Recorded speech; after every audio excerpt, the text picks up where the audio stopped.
नमस्कार।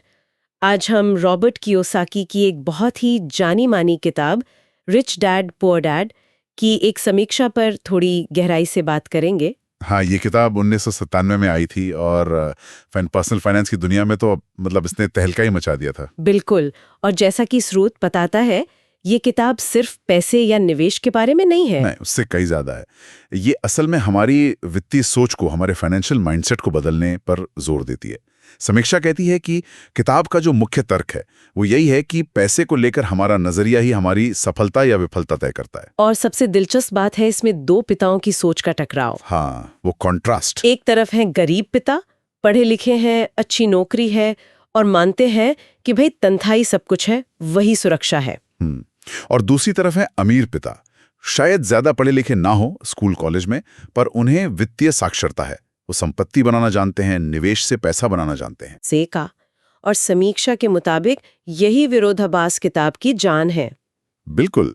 तो आज इस समीक्षा के जरिए हम यही समझने की कोशिश करेंगे कि किताब के मुख्य सबक क्या हैं, समीक्षा इसके क्या फायदे गिनाती है और क्या कुछ कमियां या आलोचनाएं भी हैं। चलिए, तो पहले और शायद सबसे अहम मुद्दे से शुरू करते हैं जो समीक्षा उठाती है, वित्तीय शिक्षा की जरूरत। हाँ, ये बहुत बड़ा पॉइंट है। स्रोत कहता है कि हमारे स्कूल कॉलेज हमें पैसा मैनेज करना सिखाते ही नहीं। बिल्कुल नहीं सिखाते, और ये बड़ी अजीब बात है, क्योंकि इसका मतलब हुआ कि अच्छी डिग्रियां होने के बाद भी लोग पैसे के मामले में संघर्ष कर सकते हैं। सही। समीक्षा यही कहती है कि कियोसाकी के अमीर पिता का फलसफा यही था, अकादमिक पढ़ाई अपनी जगह ठीक है, पर असली दुनिया में सफल होने के लिए आपको फाइनेंशियल नॉलेज चाहिए ही चाहिए। इसके बिना मतलब पढ़े लिखे लोग भी एक तरह से पैसे के जाल में फंसे रह जाते हैं।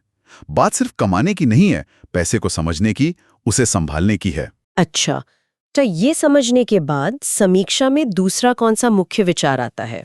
दूसरा है संपत्ति यानी एसेट्स और देनदारियों यानी लायबिलिटीज के बीच का फर्क समझना।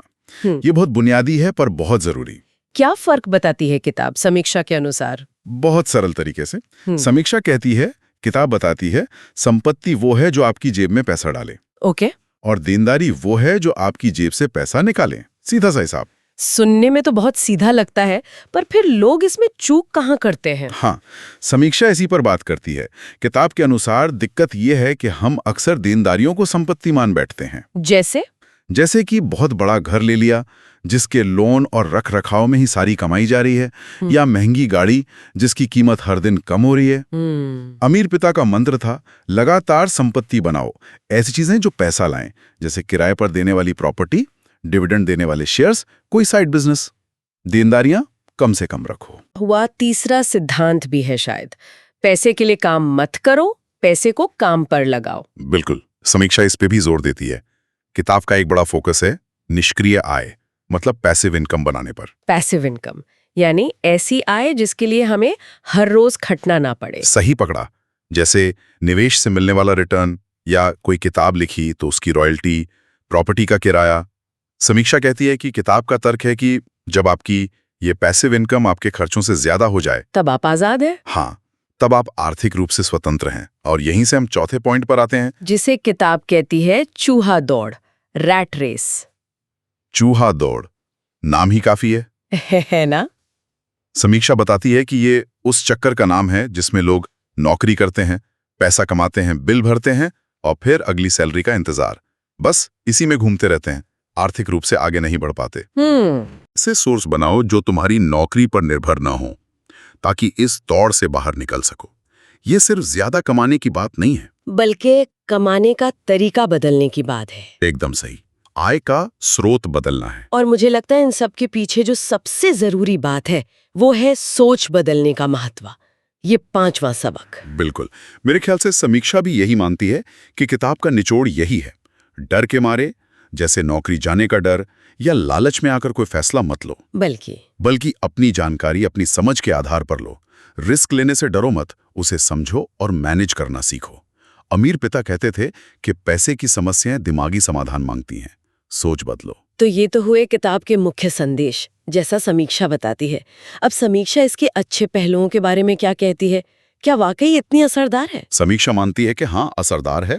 इसकी सबसे बड़ी ताकत है इसकी सरल भाषा। मुश्किल बातें कहानियों में पिरो कर समझाती है। हाँ, वो पढ़ने में आसान हो जाती है। बिल्कुल। और ये लोगों को प्रेरणा देती है। आर्थिक आज़ादी क्यों चाहिए, इसका एक मजबूत क्यों देती है। खासकर उनके लिए जो पर्सनल फाइनेंस में बिल्कुल नए हैं, ये सोचने पर मजबूर करती है किताब। लेकिन जाहिर है कुछ कमियां भी होंगी। समीक्षा में जरूर कुछ आलोचनाएं भी होंगी। हाँ, कुछ सीमाएं भी बताई हैं समीक्षा ने। पहली तो ये कि ये कोई कैसे करे वाली गाइड नहीं है। मतलब ये नहीं बताती कि कौन सा स्टॉक खरीदें या प्रॉपर्टी कहाँ लें। प्रेरणा ज्यादा है, प्रैक्टिकल स्टेप्स कम है। अच्छा। और दूसरा, कुछ बातें जैसे रियल एस्टेट या टैक्स के उदाहरण वो थोड़े अमेरिकन माहौल के हिसाब से हैं, तो हो सकता है हर देश के पाठक को वो सीधे लागू ना लगें। ये बात तो है। और तीसरी बात, कुछ लोगों को लग सकता है कि वही मुख्य बातें बार बार दोहराई गई हैं किताब में। ठीक है, तो अगर हम इस पूरी समीक्षा का सार निकालें तो आखिरी नतीजा क्या है? देखिए, कुल मिलाकर समीक्षा इस बात पर सहमत है कि रिच डैड पुअर डैड एक बहुत शक्तिशाली किताब है, सोच बदलने वाली किताब है। ये कोई फाइनेंस की टेक्स्ट बुक नहीं है, ये माइंडसेट बदलने वाली चीज है। ओके। ये लोगों को नौकरी वाली सुरक्षित सोच से बाहर निकालकर संपत्ति बनाने और आर्थिक आजादी के बारे में सोचने को उकसाती है। इसका मेन काम क्यों बताना है, कैसे शायद उतना नहीं। तो इस पूरी बातचीत के बाद हमारे सुनने वालों के लिए सोचने की एक बात ये हो सकती है कि संपत्ति बनाने और सिर्फ तनख्वाह के लिए काम करने का ये जो फर्क है, इसे जानकर कोई अपनी मौजूदा आमदनी और खर्चों को किस नई नजर से देख सकता है। हाँ बिल्कुल। क्या आज के जो खर्चे हैं वो कल की संपत्ति बनने के रास्ते में आ रहे हैं? ये सवाल पूछना जरूरी है।